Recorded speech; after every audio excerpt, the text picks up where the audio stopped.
Hey everybody, how's it going? Thanks for stopping by again. You know, over the past few weeks really, there's been a really fruitful discussion on Breadtube. Be it on Breadtube videos or on Twitter or on the subreddit itself, about the nature of the community. Does it exist? If it doesn't, should it? If we want it to exist, how should we build it? If it does exist, how can we nurture it? That discussion has been great. There's also been, I think, an important discussion, maybe sometimes contentious, but I think ultimately positive, about the division of social capital within Breadtube. How there are a few creators that have great success and a swath of smaller creators that have very little success, if any at all. And a lot of people are asking, why is this the case? Should, for instance, the big creators do more to help promote smaller creators, either through collaboration or through spotlighting or what have you? Others have noted that perhaps this is the community's role. The community needs to do a better job at, not just watching and promoting the big 6 or 12 or whatever, but actually talking about the smaller channels. Ultimately, it's been a fruitful look at how we all can do better to support one another.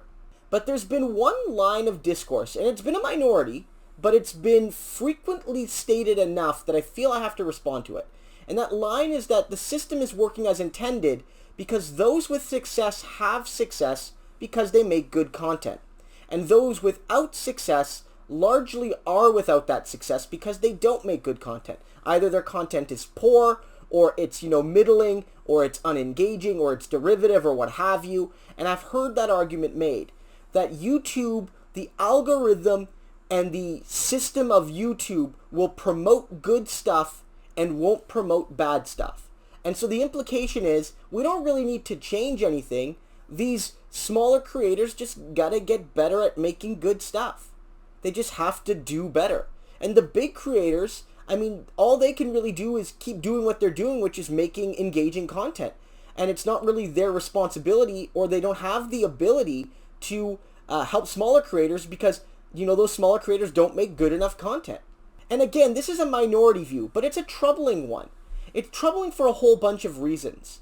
The biggest one, I think, and ironically because we're in the Breadtube community, is that it really kind of elevates a sort of free market capitalist ideology into our space, suggesting that those who succeed because they deserve to succeed, and those who don't succeed because they don't deserve to succeed.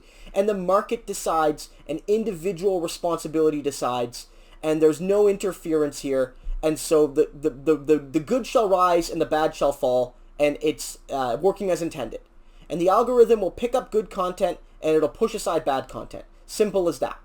And so some have suggested, well, look, it's not our fault that the small breadtubers don't make good content, and stop guilting us into supporting small breadtubers, because again, we'll support them when they make good stuff. And we'll keep watching and sharing and promoting the big dogs, because the big dogs make good stuff and they deserve our support. I don't think this discourse actually helps. It's not only rooted in capitalism, it has this idea that merit is the overriding determinant of success on a platform like YouTube, where I really think that luck is probably playing a bigger role than merit even. It's at least playing an equivalent role. And so timing, your ability to just frankly be purely lucky with what the algorithm decides to pick up and not pick up, how long the algorithm picks up your content, all of this goes beyond your ability to be funny or insightful or have great production values or good editing skills. It's a large refutation of that content will succeed if it deserves to succeed line. But don't just take it from me. One of the biggest breadtubers, known beyond Breadtube but certainly within it, is H-Bomb, H-Bomber guy. And he made a video a little while back talking about the Halcyon gaming system and how this little known creator made a video game system and failed and is now a footnote of history, and people who have sort of leached off his work have become these famous names that are still known to this day. And it notes that luck and timing and networks and connections mean every bit as much as merit and talent, and maybe even more. And there's a clip here by H-Bomb which really explores this. Now, this is in the context of video game development, but I think it's 100% applicable to the Breadtube situation right now. Or maybe it's because the way modern gaming's going right now, I'm a little bit worried. The marketplace is only getting bigger, and the tools of game creation are more available than ever before.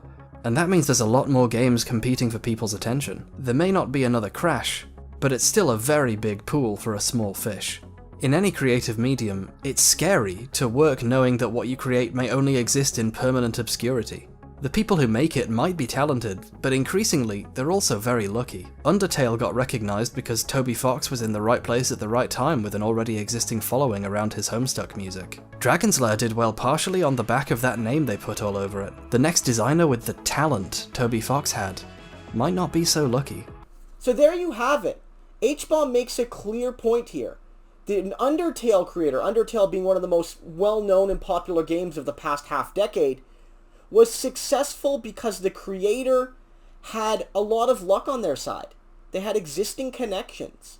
They had an existing fan base that could give that work the initial spark. They knew people, and they were impeccably timed in when the game was released. And as H-Bomb notes, in the current context of game development, it's more accessible than it's ever been. Now a group of 1 or 2 or 3 people can design a successful game in a way that might not have been possible 30 years ago. But the downside to that is that you're swimming in a vast ocean of content. And so great stuff can get lost. Fantastic stuff can get lost. Stuff better than Undertale may never sell, 1% of the copies because for whatever reason it never got picked up. And as H-Bomb notes, the next Undertale creator, the next Toby Fox, could be just as talented, maybe even more talented, and just as driven, maybe even more driven, but won't find any success at all. And much the same could be said on YouTube. The next H-Bomb, the person with the same quality, and the person with the same drive, and the same, sense of humor, instinct for making good, funny, engaging, thoughtful content, might be swimming right below the surface right now. And with an attitude like, well, the algorithm will promote them if they're good, we will never find that person. This is troubling to me. This is troubling because if we want to actually recognize some of the words of our key Breadtube creators, they're telling us the system is not a meritocracy. Luck is a major factor. And so we have to do what we can to at least tip the scales a little bit. We're never going to overturn the algorithmic system. Breadtube is a small community. It's a microscopic community in the grand scope of YouTube.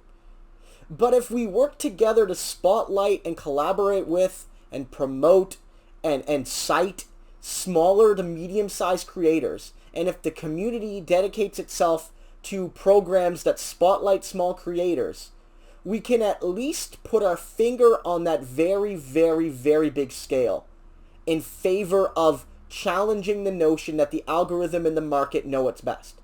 Because at the end of the day, Breadtube exists in part to challenge the prevailing notions of capitalist society.